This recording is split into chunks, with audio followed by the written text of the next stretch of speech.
ನಮಸ್ಕಾರ ಸ್ನೇಹಿತರೆ. ಪ್ರತಿದಿನ ಸೂರ್ಯ ಹುಟ್ಟದಾಗಿಂದ ಸೂರ್ಯ ಮುಳುಗುವವರೆಗೂ ನಮ್ಮ ಕಣ್ಣು ಮುಂದೆ ಓಡಾಡುವ, ನಮ್ಮ ಕಣ್ಣಿಗೆ ಕಾಣುವ ಸೂಪರ್ ಹೀರೋಸ್ ಅಂತ ಇದ್ದಾರೆ. ಅವರು ಇಲ್ಲಾಂದ್ರೆ ನಮ್ಮ ಜೀವನ ನಡೆಯೋದೇ ಇಲ್ಲ, ಸಾಗೋದೇ ಇಲ್ಲ. ಅಂತವ್ರ ಬಗ್ಗೆ ನಾವು ತಲೆನೇ ಕೆಡಿಸ್ಕೊಳ್ಳೋದಿಲ್ಲ, ನಾವು ತಲೆಗೆ ಹಾಕೊಳ್ಳೋದಿಲ್ಲ. ಅದು ಸಾಲದೇ ಇರೋದಕ್ಕೆ ನಮ್ಮ ರಸ್ತೆಗಳಲ್ಲಿ ನಾವು ಬಾಯಿಗೆ ಬಂದಾಗ ಬೈತೀವಿ. ಯಾರಿಗೆ ಎಷ್ಟು ಶಕ್ತಿ ಇದೆಯೋ ಅಷ್ಟು ಹೊಡಿತೀವಿ. ಅವರಂದ್ರೆ ಲೆಕ್ಕನೇ ಇಲ್ಲ ಸ್ನೇಹಿತರೆ. ಅವ್ರ ಬಗ್ಗೆ ಒಂದು ವಿಡಿಯೋ ಮಾಡ್ಬೇಕನ್ನಿಸ್ತು. ಈ ವಿಡಿಯೋ ನಮ್ಮ ಚಾಲಕರಿಗೋಸ್ಕರ. ಕೊನೆವರೆಗೂ ನೋಡಿ. ನಿಮ್ಗೆ ಇಷ್ಟ ಆದ್ರೆ ನಿಮ್ಮ ಅನಿಸಿಕೆ ಕೂಡ ಕಾಮೆಂಟ್ ಮಾಡಿ ಸ್ನೇಹಿತರೆ. ಮನುಷ್ಯ ಹುಟ್ಟಿನಿಂದ ಸಾಯುವವರೆಗೂ, ಸೂರ್ಯೋದಯದಿಂದ ಮತ್ತೆ ಸೂರ್ಯೋದಯದವರೆಗೂ ತನ್ನ ಕುಟುಂಬ, ಹೆಂಡತಿ, ಮಕ್ಕಳು ಎಲ್ಲರನ್ನು ಬಿಟ್ಟು ಸ್ಟೇರಿಂಗ್ ಹಿಡಿದು ದೇಶ ಬೆಳವಣಿಗೆಗಾಗಿ, ಜನ ಸೇವೆಗಾಗಿ ಊಟ ಇಲ್ಲದೆ ನಿದ್ದೆ ಕೆಟ್ಟು ರಾತ್ರಿ ಹಿಡಿ ಸ್ಟೇರಿಂಗ್ ಹಿಡಿದು ದುಡಿಯುವವನೇ, ಕಷ್ಟಪಡುವವನೇ ಚಾಲಕ ಸ್ನೇಹಿತರೆ. ಆದ್ರೆ ಆ ಚಾಲಕನಿಗೆ ಮಾತ್ರ ಯಾರ ಕಡೆಯಿಂದನೂ ರೆಸ್ಪೆಕ್ಟ್ ಇಲ್ಲ, ಗೌರವ ಇಲ್ಲ ಸ್ನೇಹಿತರೆ. ಒಬ್ಬ ಮನುಷ್ಯ ತನ್ನ ತಾಯಿಯ ಹೊಟ್ಟೆಯಿಂದ ಹೊರಗೆ ಬಂದಾಗಿನಿಂದ ಮತ್ತೆ ಸ್ಮಶಾನಕ್ಕೆ ಹೋಗುವವರೆಗೂ ಚಾಲಕನ ಅವಶ್ಯಕತೆ ತುಂಬಾ ಇದೆ ಸ್ನೇಹಿತರೆ. ಆದ್ರೆ ಅವನಿಗೆ ಮಾತ್ರ ರೆಸ್ಪೆಕ್ಟ್ ಇಲ್ಲ. ಚಾಲಕ ಅಂದ್ರೆ ಆಫ್ಟರ್ ಆಲ್ ಡ್ರೈವರ್ ಅಂತಾರೆ ಜನ. ಮುಂಜಾನೆ ಎದ್ದೇಳಿದ ತಕ್ಷಣ ಟೀ ಕಾಫಿ ಬೇಕು, ಟೀ ಕಾಫಿ ಬೇಕು ಅಂದ್ರೆ ಅದ್ರ ಹಿಂದೆ 4 ಗಂಟೆಗೆ ಹಾಲ್ ಬೇಕು, ಹಾಲ್ ತಂದಾಕ ಅವನು ಡ್ರೈವರ್. ಆದ್ರೆ ನೀವು ಟೀ ಕಾಫಿ ಕುಡ್ಕೊಂಡು ನ್ಯೂಸ್ ಪೇಪರ್ನ ಓದಬೇಕು, ಆ ನ್ಯೂಸ್ ಪೇಪರ್ನ ನಿಮ್ಮ ಮನೆಯವರೆಗೂ ತಲುಪಿಸಬಹುದು ಒಂದು ಡ್ರೈವರ್. ಆದ್ರೆ ಅವನ್ನ ಕರೆಯೋದು ಮಾತ್ರ ಆಫ್ಟರ್ ಆಲ್ ಡ್ರೈವರ್. ಡ್ರೈವರ್ ಮಕ್ಕಳನ್ನ ಮನೆಯಲ್ಲೇ ಬಿಟ್ಟು ನಿಮ್ಮ ಮಕ್ಕಳನ್ನ ಶಾಲೆಗೆ ಕರ್ಕೊಂಡೋಗಕ್ಕೂ ಕರ್ಕೊಂಬರಕ್ಕೂ ಡ್ರೈವರ್ಗಳೇ ಬೇಕು. ನೀವು ಎದ್ದು ಸ್ನಾನ ಮಾಡಿ ರೆಡಿಯಾಗಿ ನಿಮ್ಮ ಆಫೀಸ್ಗೆ ಕರ್ಕೊಂಡೋಗಕ್ಕೂ ಡ್ರೈವರ್ಗಳೇ ಬೇಕು. ನಿಮ್ಮ ಮನೆಯಲ್ಲಿ ನಿಮ್ಮ ತಂದೆ ತಾಯಿ, ನಿಮ್ಮ ಕುಟುಂಬಸ್ಥರು ಅನಾರೋಗ್ಯದಿಂದ ಪಾರಾದ್ರೆ ಆಗ ಹಾಸ್ಪಿಟಲ್ ವರೆಗೂ ಕರ್ಕೊಂಡೋಗಕ್ಕೂ ಡ್ರೈವರ್ ಬೇಕು ಸ್ನೇಹಿತರೆ.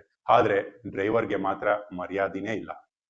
ಡ್ರೈವರ್ಗಳನ್ನ ಹೇಗ್ ನೋಡ್ತಾರೆ ಅಂದ್ರೆ ಸ್ನೇಹಿತರೆ, ಇವ್ರ ಮನೆಯಲ್ಲಿ ನಾಯಿಗಿಂತ ಕಡೆಯಾಗಿ ನೋಡ್ತಾರೆ ಡ್ರೈವರ್ಗಳನ್ನ. ನಾಯಿ ಆದ್ರೂ ಅವ್ರ ಮನೆ ಒಳಗೋಗುತ್ತೆ, ಅವ್ರ ಹೊಸಲಲ್ಲಿ ನಿಂತ್ಕೊಳ್ಳುತ್ತೆ.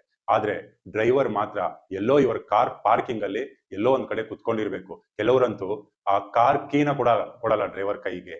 ಅವ್ರು ಬಂದಾಗ ಮಾತ್ರ ಕಾರ್ ಕೀನ ಕೊಡ್ತಾರೆ. ಅಂತಹ ಓನರ್ಗಳಿದ್ದಾರೆ. ಇದು ತುಂಬಾ ತುಂಬಾ ದೊಡ್ಡ ತಪ್ಪು. ಎಲ್ಲರಿಗೂ ಹೇಳ್ತಾ ಇದ್ದೀನಿ, ಡ್ರೈವರ್ ಅಂದೆ ಅಷ್ಟು ಚೀಪ್ ಅಲ್ಲ. ಡ್ರೈವರ್ ಇಲ್ಲದೆ ಇದ್ರೆ ನಮ್ಮ ದೇಶನೇ ನಿಂತು ಹೋಗುತ್ತೆ, ನಿಶ್ಶಬ್ದವಾಗುತ್ತೆ. ದಯವಿಟ್ಟು ಡ್ರೈವರ್ಗೆ ರೆಸ್ಪೆಕ್ಟ್ ಕೊಡಿ. ಅಷ್ಟೇ ಯಾಕೆ, ಹುಟ್ಟದಾಗಿಂದ ಸಾಯುವವರೆಗೂ ಅನ್ನಲ್ಲ, ಕೊನೆಗೆ ನೀವು ಸತ್ರೆ ನಿಮ್ಮ ಶವನ ಸ್ಮಶಾನಕ್ಕೆ ಸಾಗಿಸೋಕು ಕೂಡ ಅದೇ ಚಾಲಕ ಬೇಕು ಸ್ನೇಹಿತರೆ. ಆದ್ರೆ ಆ ಡ್ರೈವರ್ಗೆ ಮಾತ್ರ ವ್ಯಾಲ್ಯೂ ಇಲ್ಲ, ಬೆಲೆ ಇಲ್ಲ. ಆಫ್ಟರ್ ಆಲ್ ಡ್ರೈವರ್ ಅಂತಾರೆ. ಆದ್ರೆ ಅವನಿಗೆ ಎಷ್ಟು ಕಷ್ಟ ಇರುತ್ತೆ ನಿಮಗೆ ಗೊತ್ತಾ? ಬೆನ್ನು ನೋವು ಬಂದ್ರು, ಕಾಲ್ ನೋವು ಬಂದ್ರು, ಏನೇ ರೋಗ ಬಂದ್ರು ಅವನಿಗೆ ಹಾಸ್ಪಿಟ್ಲ್ ತೋರಿಸ್ಕೊಳಕ್ಕೆ ಅವನ ಹತ್ರ ದುಡ್ಡಿರಲ್ಲ, ಪುರ್ಸೊತ್ತಿರಲ್ಲ.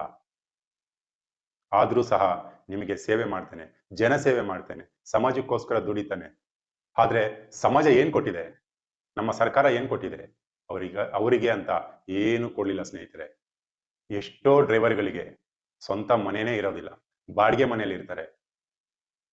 ಸೈಟ್ ತಗೊಬೇಕು, ಮನೆ ಕಟ್ಕೊಬೇಕು ಅಂತ ಪ್ರತಿಯೊಬ್ಬನಿಗೂ ಆಸೆ ಇರುತ್ತೆ. ಆದ್ರೆ ಬ್ಯಾಂಕ್ ಅಲ್ಲಿ ಲೋನ್ ಕೇಳಕ್ ಹೋದ್ರೆ ನೀನ್ ಆಫ್ಟರ್ ಆಲ್ ಡ್ರೈವರ್ಗೆ ಲೋನ್ ಕೊಡಲ್ಲ ಅಂತಾರೆ.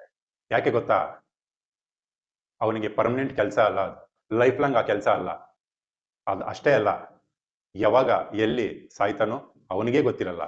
ಇನ್ನು ಬ್ಯಾಂಕ್ ಅವನ್ ಸಾಲ ಎಲ್ಲಿ ಕೊಡ್ತಾನೆ? ಇದು ನಮ್ಮ ಸರ್ಕಾರ ಕೊಡುವಂತಹ ಗೌರವ ನಮ್ಮ ಚಾಲಕರಿಗೆ. ಇಷ್ಟೆಲ್ಲ ಯಾಕೆ? ಡ್ರೈವರ್ ಅಂದ್ರೆ ಹೆಣ್ಣೆ ಕೊಡಲ್ಲ. ನಾನು ಕೂಲಿ ಕೆಲಸ ಮಾಡೋನ್ಗಾದ್ರೂ ಹೆಣ್ಣು ಕೊಡ್ತೀನಿ, ಡ್ರೈವರ್ಗೆ ಹೆಣ್ಣು ಕೊಡಲ್ಲ ಅಂತಾರೆ. ಯಾಕೆ? ಅವನು ಎಲ್ಲಿ ಸಾಯ್ತಾನೋ, ಯಾವಾಗ ಮನೆಗೆ ಬರ್ತಾನೋ ಯಾರಿಗೂ ಗೊತ್ತಿರಲ್ಲ. 24 ಗಂಟೆ ಕೆಲಸ, ಕುಟುಂಬ ಅಂದ್ರೆ ಅವ್ನು ಮರ್ತೇ ಹೋಗಿರ್ತಾನೆ. ಹೆಣ್ಣು ಕೊಡಲ್ಲ. ಸರಿ, ಇಷ್ಟು ದುಡಿತಾನೆ, ಅವನಿಗೆ ಸಂಬಳ ಎಷ್ಟು, ಸಂಪಾದನೆ ಎಷ್ಟು ಅಂದ್ರೆ ಡ್ರೈವರ್ ಅಂದ್ರೆ ಕೇವಲ 15,000, 20,000.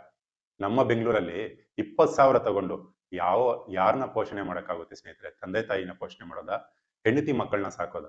ಎಲ್ಲಿಗೂ ಸಾಕಾಗಲ್ಲ. ನಮ್ಮ ಡ್ರೈವರ್ ಕಷ್ಟ ಎಲ್ಲರಿಗೂ ಗೊತ್ತು. ಆದ್ರೆ ಯಾರು ತಲೆ ಕೆಡಿಸ್ಕೊಳ್ಳೋದೇ ಇಲ್ಲ ಸ್ನೇಹಿತರೆ. ಜನಸಾಮಾನ್ಯರಿಗೆ ನಾನು ಹೇಳೋದಂದೆ, ಪ್ರತಿ ದಿನ ದೇವ್ರಿಗೆ ಕೈ ಮುಗಿಯೋಕ್ಕಿಂತ ಮುಂಚೆ, ದೇವ್ರನ್ನ ನೆನೆಸ್ಕೊಳ್ಳೋದಕ್ಕಿಂತ ಮುಂಚೆ, ನಾವು ಬೆಳಗ್ಗೆ ಎದ್ದು ಟೀ ಕಾಫಿ ಕುಡಿಯೋಕ್ಕೂ ಮುಂಚೆ ಡ್ರೈವರ್ಗಳನ್ನ ನೆನೆಸ್ಕೊಬೇಕು. ನಾವು ಊಟ ಮಾಡೋಕ್ಕೂ ಮುಂಚೆ ಡ್ರೈವರ್ಗಳನ್ನ ನೆನೆಸ್ಕೊಬೇಕು. ನಾವು ಆಫೀಸ್ಗೆ ಹೋಗೋಕ್ಕೂ ಮುಂಚೆ ನಾವು ಡ್ರೈವರ್ಗಳನ್ನ ನೆನೆಸ್ಕೊಬೇಕು. ಅವ್ರಿದ್ರೇನೆ ನಿಮ್ಮ ಜೀವನ ಬೆಳಗ್ಗೆ ಎದ್ದು ಮೂವ್ ಆಗೋದು ಕೂಡ ಅವರಿಂದನೇ. ಅವ್ರಿದ್ರೇನೆ ನಿಮ್ಮ ಜೀವನ ಕೂಡ ಮುಂದಕ್ಕೆ ಹೋಗೋದು. ಇಲ್ಲಾಂದ್ರೆ ನಿಮ್ಮ ಜೀವನ ನಿಮ್ಮ ಮನೆಯಲ್ಲೇ ಇರುತ್ತೆ, ಊಟಕ್ಕೂ ಕೂಡ ಕಷ್ಟ ಆಗ್ಬಿಡುತ್ತೆ. ಸ್ನೇಹಿತರೆ, ಡ್ರೈವರ್ಗಳಿಗೆ ರೆಸ್ಪೆಕ್ಟ್ ಕೊಡಿ. ಇಷ್ಟೆಲ್ಲ ಗೊತ್ತಿದ್ರು ಕೂಡ ರೋಡ್ಗಳಲ್ಲಿ ಅವ್ರನ್ನ ಬಾಯಿಗೆ ಬಂದಾಗ ಬೈತೀವಿ. ಅವ್ರ ಕಷ್ಟ ಎಷ್ಟೋ ಇರುತ್ತೆ. ಯಾರ ಮೇಲೂ ಯಾವ ಡ್ರೈವರು ಇವನ್ನ ಸಾಯಿಸ್ಬೇಕು, ಇವನ್ನ ಆಕ್ಸಿಡೆಂಟ್ ಮಾಡಬೇಕು ಅಂತ ಯಾರು ರೋಡ್ ಮೇಲ್ಗೆ ಬರಲ್ಲ. ಅವ್ರವ್ರ ಕೆಲಸ ಅವ್ರವ್ರು ಮಾಡ್ತಾ ಇರ್ತಾರೆ. ಆಕಸ್ಮಿಕ ಆಗುತ್ತೆ. ಅದನ್ನ ಪ್ರಶಾಂತವಾಗಿ, ಶಾಂತವಾಗಿ ಅರ್ಥ ಮಾಡ್ಕೊಬೇಕು. ಅದನ್ನು ಬಿಟ್ಟು ಬಾಯಿಗೆ ಬಂದಾಗೆ ಬೈತೀವಿ. ಲೋಕಲ್ ಜನಗಳಂತೂನು ಡ್ರೈವರ್ ಅಂದ್ರೆ ಅವರಿಗೆ ಎಷ್ಟು ಶಕ್ತಿ ಇದೆಯೋ ಅಷ್ಟು ಹೊಡಿತಾರೆ. ದಯವಿಟ್ಟು ಈ ತರದ್ದೆಲ್ಲ ಮಾಡಬೇಡಿ. ಅವ್ರಿಲ್ಲಾಂದ್ರೆ ಈ ದೇಶ ನಿಶ್ಶಬ್ದ ಆಗೋಗುತ್ತೆ. ದಯವಿಟ್ಟು ಅರ್ಥ ಮಾಡ್ಕೊಳ್ಳಿ. ನೀವು ಏನೇ ಕೆಲಸ ಮಾಡ್ತೀರಿ, ನಿಮ್ಮ ಕೆಲಸಕ್ಕಿಂತ 10 ಪಟ್ಟು ಹೆಚ್ಚು ಕಷ್ಟ ಇದೆ ಡ್ರೈವಿಂಗ್ ಫೀಲ್ಡ್ ಅಲ್ಲಿ ಡ್ರೈವಿಂಗ್ ಮಾಡೋದು. ಅದನ್ನ ಅರ್ಥ ಮಾಡ್ಕೊಳ್ಳಿ. ಡ್ರೈವರ್ ಅನ್ನೋನಿಲ್ಲ ಅಂದ್ರೆ ನಮ್ಮ ಜೀವನ, ನಿಮ್ಮ ಜೀವನ ಶೂನ್ಯ ಆಗ್ಬಿಡುತ್ತೆ. ಡ್ರೈವರ್ಗಳೇನಾದ್ರು, ನಮ್ಮ ಚಾಲಕರುಗಳು ಏನಾದ್ರು ಅವರಿಗೆ ಬೇಸರೆತ್ತಿ ಒಂದು ದಿನ ಸ್ಟೇರಿಂಗ್ ಬಿಟ್ರೆ ನಮ್ಮ ದೇಶ ನಿಶ್ಶಬ್ದ ಆಗೋಗುತ್ತೆ, ನಿಂತು ಹೋಗುತ್ತೆ, ಸರ್ಕಾರ ಶೇಕ್ ಆಗುತ್ತೆ. ಅಷ್ಟು ಪವರ್ಫುಲ್ ನಮ್ಮ ಚಾಲಕರು. ಅವರಿಗೆ ರೆಸ್ಪೆಕ್ಟ್ ಕೊಡಿ ದಯವಿಟ್ಟು. ಚಾಲಕರೇ, ಸ್ನೇಹಿತರೆ, ನಮ್ಮ ಕೆಲಸ ಕೀಳಮಟ್ಟ ಅಂತ ಯಾವತ್ತು ನೀವು ತಲೆ ತಗ್ಗಿಸಲೇಬೇಡಿ. ಯಾಕೆಂದ್ರೆ ನಮ್ಮ ಕೆಲಸ ದೇಶಕ್ಕೆ ಬೆನ್ನು ಮೂಲೆ ಇದ್ದಂಗೆ. ಚಾಲಕರೇ, ನಾವೇ ಅತ್ಯಂತ strong persons, powerful and real hero ಸ್ನೇಹಿತರೆ. ನಾವಿಲ್ಲದೆ ಈ ದೇಶನೇ ನಡೆಯೋದಿಲ್ಲ ಸ್ನೇಹಿತರೆ. ನಾವು ಸ್ಟೇರಿಂಗ್ ಹಿಡಿತೀವಿ, ಆದ್ರೆ ಆ ಸ್ಟೇರಿಂಗ್ ಹಿಂದೆ ನಮ್ಮ ದೇಶದ ಜೀವವೇ ಇದೆ. ದಯವಿಟ್ಟು ಡ್ರೈವರ್ಸ್ಗೆ ರೆಸ್ಪೆಕ್ಟ್ ಕೊಡಿ. ಸಾರ್ವಜನಿಕರು ಚಾಲಕರಿಗೆ ರೆಸ್ಪೆಕ್ಟ್ ಕೊಟ್ರೆ, ಗೌರವ ಕೊಟ್ರೆ ಚಾಲಕರು ಚೆನ್ನಾಗಿರ್ತಾರೆ. ಚಾಲಕರು ಚೆನ್ನಾಗಿದ್ರೆ ದೇಶ ಚೆನ್ನಾಗಿರುತ್ತೆ. ದೇಶ ಚೆನ್ನಾಗಿದ್ರೆ ನಾವೇ ಚೆನ್ನಾಗಿರ್ತೀವಿ. Thank you.